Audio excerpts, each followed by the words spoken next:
que en diciembre el Congreso de la República aprobó una ley que ordenaba pasar a todos los trabajadores del sector público que trabajan bajo el régimen CAS a un régimen estable, ¿no es cierto? Se calculó que esa ley en su momento podría costarle al Estado más de 4.000 millones de soles, 4.244 millones para ser exacto. El Ejecutivo la ha observado, obviamente, y se puede plantear un proceso de inconstitucionalidad, ya que el Congreso no tiene iniciativa de gasto y esto efectivamente podría generar un gasto enorme al erario nacional. Vamos a ver cómo va este tema, cuáles son las salidas. Lo vamos a hacer con Daniel Ulloa, que es profesor de SAN, al cual ya tenemos en videoconferencia. Daniel, ¿cómo está? ¿Qué tal? Muy buenas tardes, bienvenido en Contacto. Buenas tardes, ¿cómo están? Muchas gracias por esta oportunidad. Una vez aprobada, el Ejecutivo tenía un plazo para analizarla, la ha analizado y la ha observado.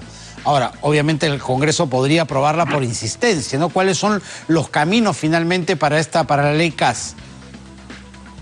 Es un tema complicado porque estamos hablando de un elemento sensible para todos nosotros, que es el manejo del presupuesto público, pero a la vez está relacionado con el mensaje que queremos dar como Estado a todas estas personas que trabajan, pero que tienen la suerte, y yo no digo buena o mala, sino la suerte, de que trabajan para el Estado, pero que el derecho laboral no los acoge.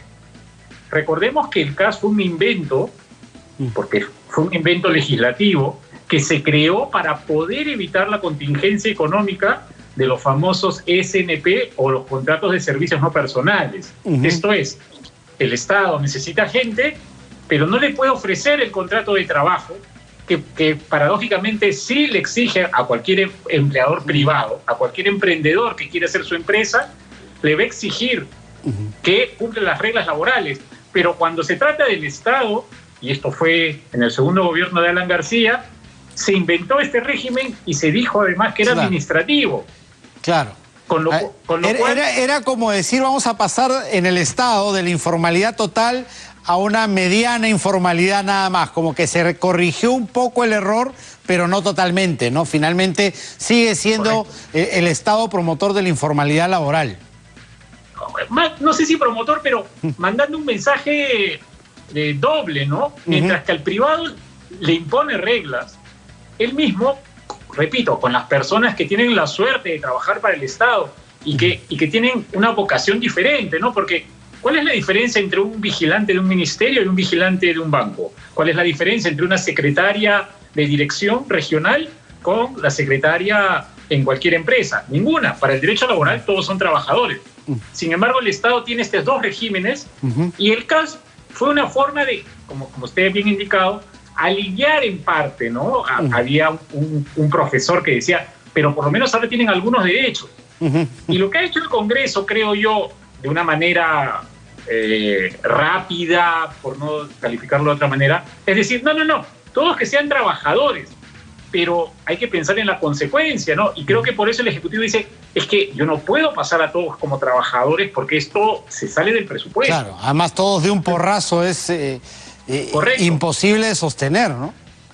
Correcto, porque, reitero, yo creo que las aspiraciones de las personas que trabajan para el Estado son válidas. O sea, yo quisiera tener mi CTS, mis vacaciones, todos esos derechos que me dicen los que trabajan en el sector formal privado. Pero el Estado también va a decir, oye, pero yo no tengo plata. Peor aún en tiempos de pandemia. ¿De dónde voy a poder equilibrar eso?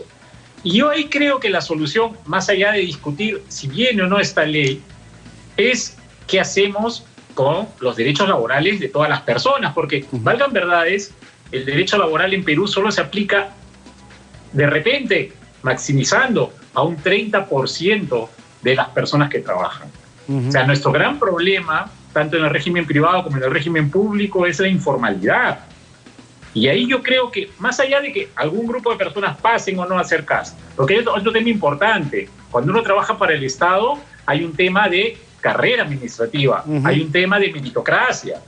Y lamentablemente muchas autoridades, cuando llegan a una posición de poder estatal, empiezan a designar puestos y a crear puestos, con lo cual al final el presupuesto empieza también a resquebrajarse.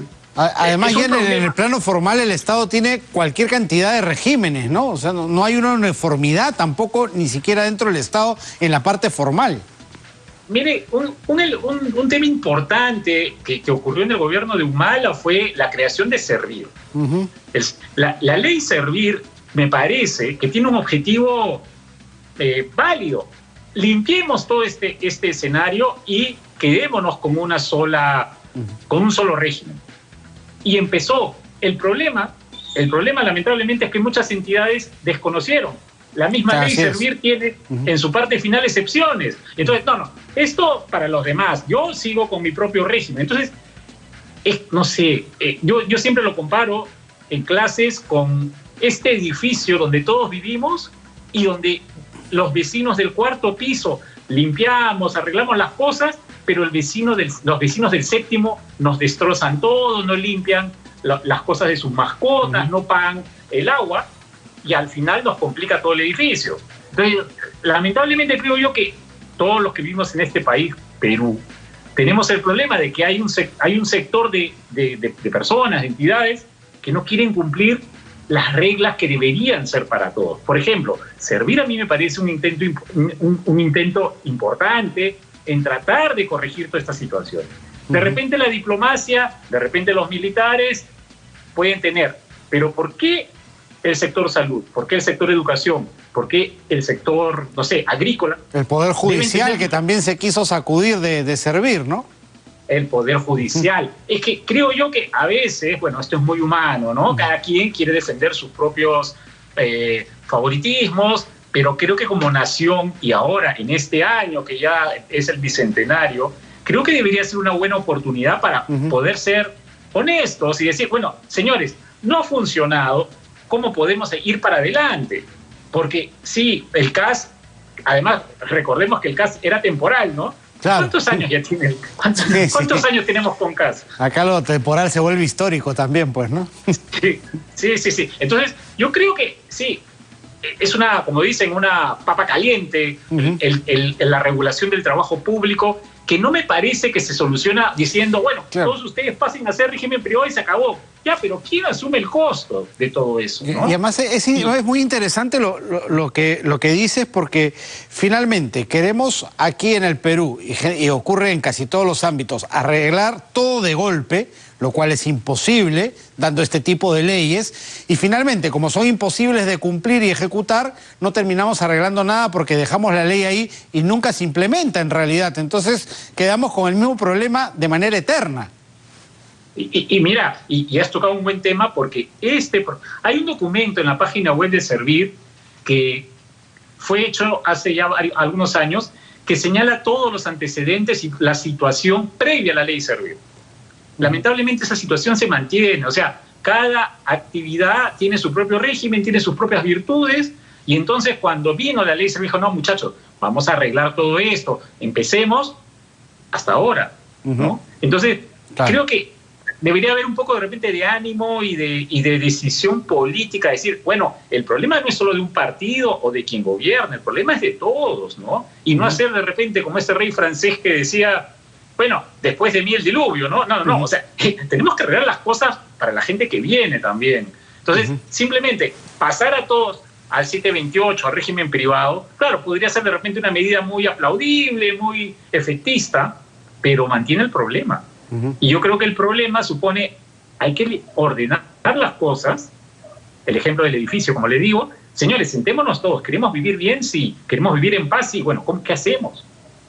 Pero yo me tengo que sacrificar más. Bueno, pero hagamos las cosas, ¿no? Porque si no, creo yo que como país no vamos a poder avanzar en un tema tan importante como es el del trabajo en el sector público.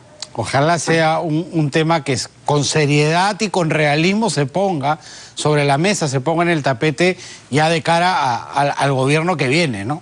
Y a las fuerzas políticas ganadoras y perdedoras.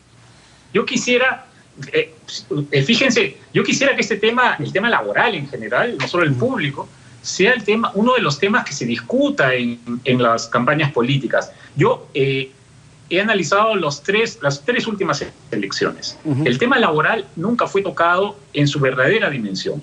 Básicamente era, no te preocupes, te voy a mantener tus derechos, voy a crear a SUNAFIL, voy a dar más inspectores, pero medidas de corto plazo, cuando el tema laboral, tanto repito, en el sector público como en el sector privado, y en todo caso en el sector público, que depende del Estado, ¿no?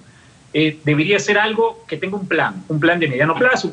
Con Vizcarra también se aprobaron unas directivas, no sé si recordarán, una que fue muy comentada porque se aprobó el 31 de diciembre, ¿no? Un plan de mejora, pero que ahí ha quedado. Y que evidentemente se hizo más desde un punto de vista económico que laboral, donde yo creo que tiene que haber un equilibrio, ¿no? No hay problema en que nos sacrifiquemos algo, pero tiene que haber compensaciones, equilibrios, de repente algún apoyo a los sectores más complicados, ¿no? Pero en fin, bueno, eso es ya meterse en un tema macro que lamentablemente no se resuelve pues con una ley, como ha sido el motivo de repente de este juego, de esta norma que va a crear más problemas, creo yo. No es porque esté a favor de una u otra, sino que no se resuelve la situación principal. Además que todavía tiene ciertos visos de inconstitucionalidad, ¿no? Que parece al final a lo que se apelaría desde el Ejecutivo.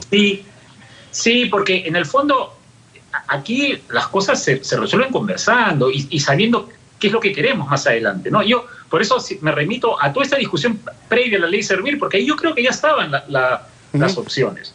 Lo que pasa es que en la práctica nadie la quiso cumplir, como usted bien ha notado. Perfecto, Daniel. Muchísimas gracias por atendernos.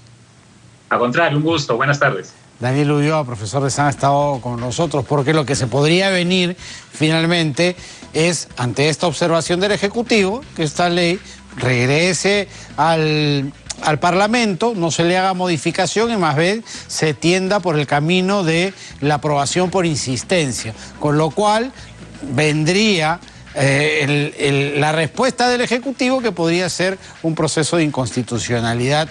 Y bueno, así terminamos. En vez de discutir, como decíamos, con Daniel, de forma seria, realista los temas y planteándonos soluciones paulatinas que se cumplan en el tiempo, obviamente. Cerramos así nuestro bloque económico.